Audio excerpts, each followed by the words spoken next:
Nih, makan. Duh, kelaparan di atas sini.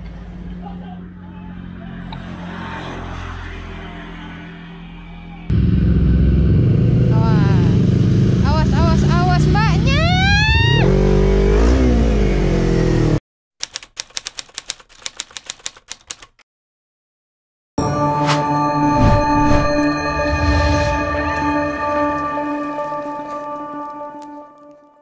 Hari ini kita mau berkunjung ke desa adat yang ada di Bajawa. Sebenarnya di sini tuh kita dapat info banyak banget ya Bu desa adat. Tapi kita mau coba dua desa adat yang ada di sekitar sini. Salah satunya belum disebut Bu. Nanti lihat aja. Nanti aja ya. Tapi infonya satu desa aja itu bisa sampai 7 suku. Nanti kita lihat kayak apa ya. Betul, kita juga nggak tahu nih nanti kira-kira seperti apakah mereka. Dan setelah itu kemana kita? Habis gitu kita lanjut ke Ende. Jadi perjalanan hari ini dari Bajawa ke Ende, mampir di desa adat. Kita mau ketemu mengunjungi suku-suku yang ada di sekitar sini. Betul, ikutin terus perjalanan kita.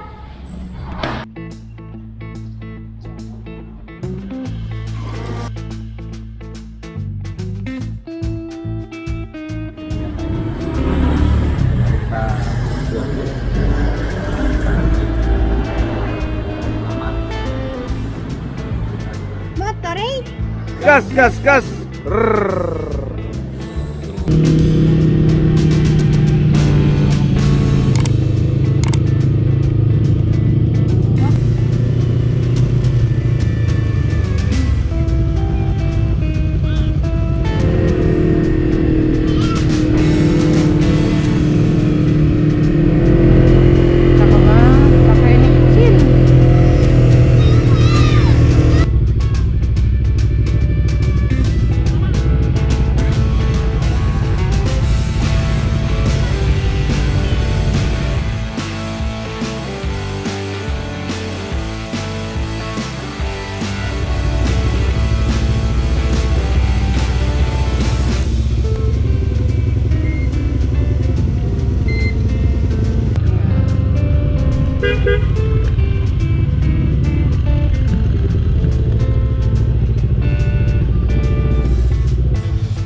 Benar. Ini Jalannya kayak gini ya. Nanti lewat itu mampu yang longsor.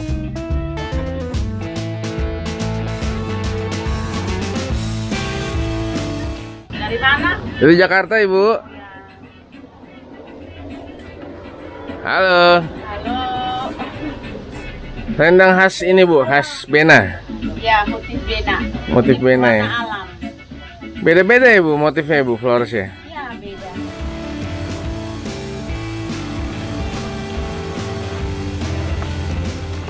Kita mau masuk ke desa adat Bena.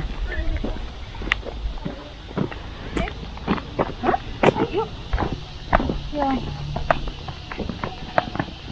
Sudah kelihatan kan ada rumah-rumahnya, atapnya dari alang-alang mungkin. Mari kita masuk. Go. Ya, oke.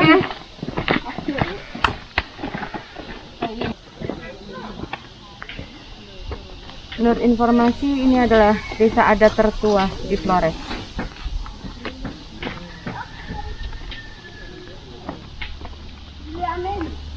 Di sini menerapkan protokol kesehatan. Jadi sebelum masuk kita harus cuci tangan dulu.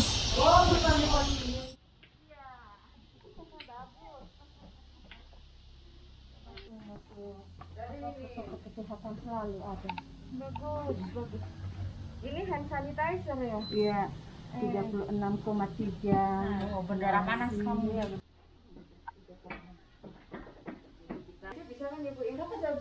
Oke, selamat pagi, Mama Eri, Mama Emi, saya Mama Evi. Sekarang kita lagi ada di Desa Bena. Jadi kita mau dengar cerita dari Mama Eri dan Mama Emi seperti apa sih Desa Bena. Jadi kita ingin tahu suku yang ada di sini, suku apa saja. Di kampung ini ada 9 suku. Ada 9 suku. Iya. Itu apa aja 9 suku itu? Ada namanya. Iya, namanya apa saja?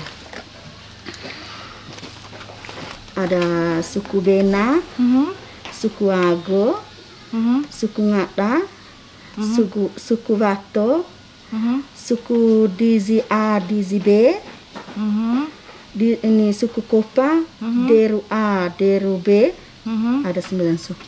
Oke, 9. Ibu, Mama juga harus baca dulu ya, namanya panjang ya. Kenapa tuh bisa ada 9 suku dalam satu kampung di sini? Ceritanya gimana itu dulu? Sejak dari dulu itu kami tinggal sambung ya. Kan satu suku kan tidak rata, ada yang 6 rumah, ada yang hanya 3 rumah, ada yang 9 rumah, satu suku. Itu tergantung dari dulu. Ya. Jadi sejak dahulu kala, tidak tahu mulainya kapan, sudah ada 9 suku di sini. Sudah ada 9 suku. Oke, terus diberi nama Kampung Bena di sini ya. Bena, ya. Oke. Terus bedanya antar suku itu, misalnya beda orangnya atau beda adatnya, upacaranya, ada perbedaan nggak? Oh, adat tetap satu. Bedanya apa? Coba bisa cerita Beda kan keturunan itu kan keturunan Ambel ini kan ada dari suku lain. Kalau masuk satu, kalau dalam kami istilah di sini kan kawin masuk. Kawin masuk, yang laki-laki ke perempuan. Oh, yang laki-laki ke perempuan malahan. Jadi kalau di tempat lain kan kebanyakan dari perempuan masuk ke keluarga laki-laki. Tapi kalau di sini kebalikannya ya. Ngada itu yang kawin, istilah kawin masuk. Kawin masuk. Jadi yang laki masuk ke perempuan. Masuk ke rumah perempuan. Oh, kan warisan orang tua libat di yang wanita itu. Tadi kan yang laki masuk ke rumah wanita. Nah, kemudian kalau apakah jadi misalnya turunan harta juga akan ke anak wanita terus atau anak wanita. Tanggung jawab jadi di keluarga wanita gitu ya? Oh. Hanya omong sesuatu macam tadi ada upacara mau renovasi rumah. Itu harus ini saudara yang omong. Nah, contoh macam saya punya saudara yang laki-laki harus mau omong itu. Buat persiapan. Kita punya laki. Bukan punya laki juga.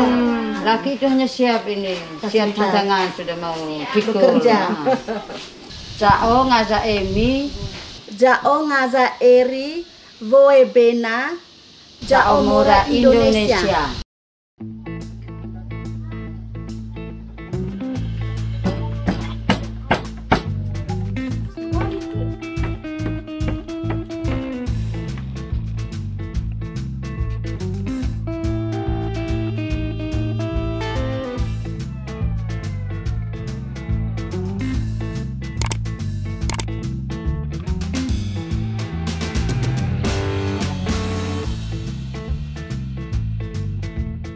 Jadi kita barusan selesai mengunjungi desa adat Bena.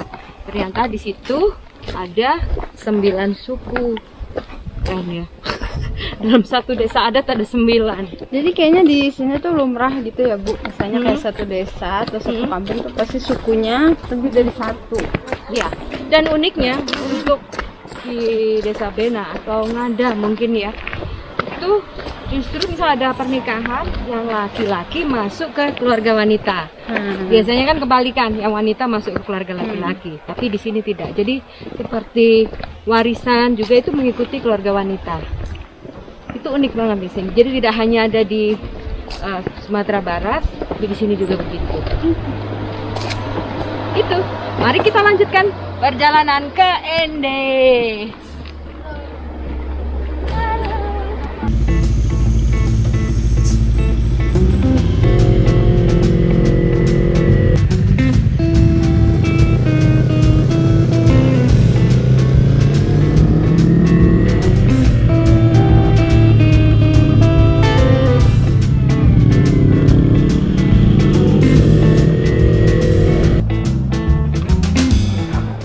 Sebetulnya kita pengen ke restoran yang kita biasa datengin ya kalau makan siang, restoran Handayani.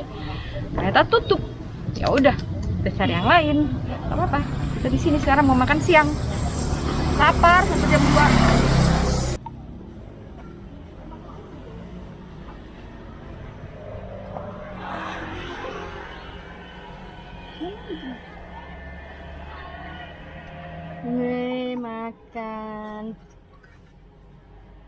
Aduh, kelaparan di atas sini.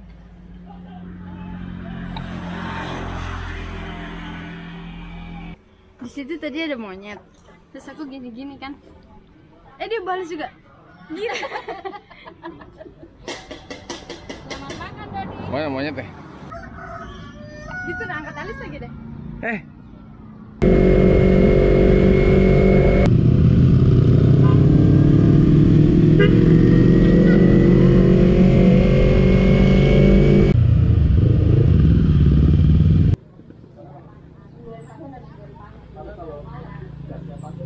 Kalau rumah saudara di samping. Terima kasih untuk keluarga besar Motoreik kembali berkunjung di Flores, karena Flores surganya para bikers. Dan di Flores ini kita terbentuk ada beberapa teman, dinamakannya Bikers Seribu Tikungan Flores. Itu untuk memantau dan mengkondisikan teman-teman dari luar biar masuk di Flores merasa nyaman seperti rumah sendiri. Mau reading malam aman, siang juga aman. Apalagi siang ya, kalau malam aja aman. Oke. Yang penting jangan lupa kontak Bang Nedin siap. Oh siap, Bang Nedin Bala Dewa. Oke. Sobat Motorade, jadi sekarang kita bersama dengan Nedin. Nah, kita mau nanya-nanya dikit nih sama Om Nedin ya. Om Nedin tuh sukunya apa sih? Kalau saya suku Tonggo. Kalau orang-orang suku Tonggo itu kira-kira karakternya tuh seperti apa? Kalau karakternya sebagian besar kita gotong royong. Ketika dalam keluarga besar ada yang mengalami musibah atau ada hajatan, kita bersama-sama dalam keluarga besar itu untuk melaksanakan. Ya kita bisa semampunya kita, apa yang kita bisa buat kita buat, apa yang kita bisa sumbangsikan melalui lewat finansial kita bisa, dan rata-rata seperti itu semua. Jao Nedin Baladewa dari suku Tonggo. Jao mencintai Indonesia.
paling kiri pak, itu di pertigaan dia langsung ke kanan, buset. GoPro on, GoPro on. Ya ini aneh. Bono di mana nih? Kanan, kiri? Ya masuk, masuk.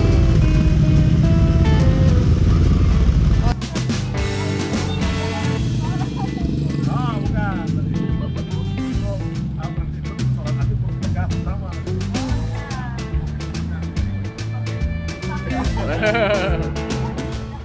Salam Bikers.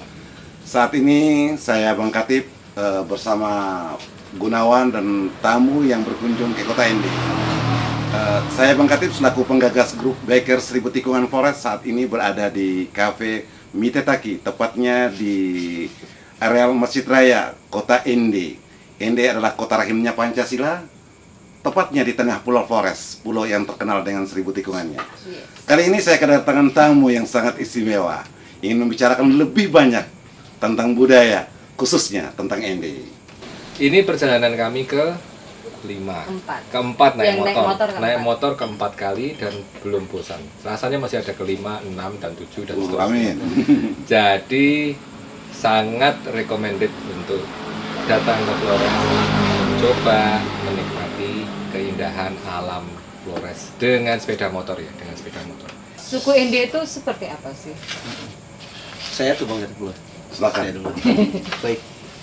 Ende secara keseluruhan dalam skala besarnya terbagi dari 2 suku besar. Suku yang pertama suku Ende itu sendiri, dan yang kedua suku Lio. Untuk Ende kota didominasi dengan 2 suku, terbagi 2 dari suku Ende sendiri. Ada suku Roja dan ada suku Ngoe. Nah, teritorialnya terbelah di antara lapangan Perse, tempat renungan Bung Karno di situ. Suku besar di Kabupaten Ende ini ada 2 suku tadi, Ende sama Lio. Ada hal yang spesifik di sini. Di setiap suku itu punya perbedaan yang sangat kita bisa katakan signifikan, baik dari sisi bahasa, penggunaan pakaian secara keseharian, ataupun budaya-budaya lainnya. Dan hal yang paling kerasa dan signifikan itu dari sisi agama di antara beberapa suku ini, yang rata-rata untuk Roja dan Ngobe di kota ini lebih didominasi sama agama Islam. Nah, buat saudara-saudara kita yang di Timur Lio sini lebih didominasi sama teman-teman kita yang beragama Katolik. Kristen Protestan di sini agak sedikit. Nah, ya tinggalkan soal agama-agama tadi. Budaya-budaya yang kita maksudkan di sini juga sangat berbeda, baik dari sisi budaya tentang bahasa, pelafalan. Ada satu sisi bahasa yang menurut orang Ende itu maskulin, tapi untuk orang Lio itu feminim. Begitu pun sebaliknya. Soal karakter itu sendiri rata-rata untuk orang Timur itu keras, seperti yang sudah disampaikan. Namun ada istilah yang lebih agak menggelitik itu, orang Timur itu tampilnya luar keras, tapi hati Hello Kitty. Nah itu dia. Lembut-lembut, ya. Walaupun di Ende di sini banyak sekali perbedaan, baik itu perbedaan budaya, adat, lebih kepada di sini sosial kekeluargaan yang dibangun, nilai kekeluargaan. Ada satu bahasa filosofis yang sangat mendalam yang sampai sekarang saya ingat. Bahasanya begini, bahasa Ende, ndu atau murru, deko atau hebo. Artinya kamu ngikut orang yang lebih dahulu, belajar dari mereka dan lakukan seperti orang yang pernah melakukan seperti itu yang dahulu. Ndu atau murru, deko atau hebo. Artinya kamu dalam kehidupan keseharian itu cukup nurut aja sama yang udah sama orang tua nenek moyang kita seperti itu. Sehingga budaya gotong royong, tolong menolong seperti tadi itu lebih dikedepankan. Menurut saya agak miris, ada beberapa poin yang agak miris. Lebih dikedepankan. Jauh Bang Katib, jauh Ende, jauh Morene Indonesia. Karena Indonesia nua ora jauh. Jaga pawe Indonesia, du temuru dekotepo. Jauh Gunawan, jauh Ende, jauh cinta Mole ne Indonesia. Gas. Untuk itu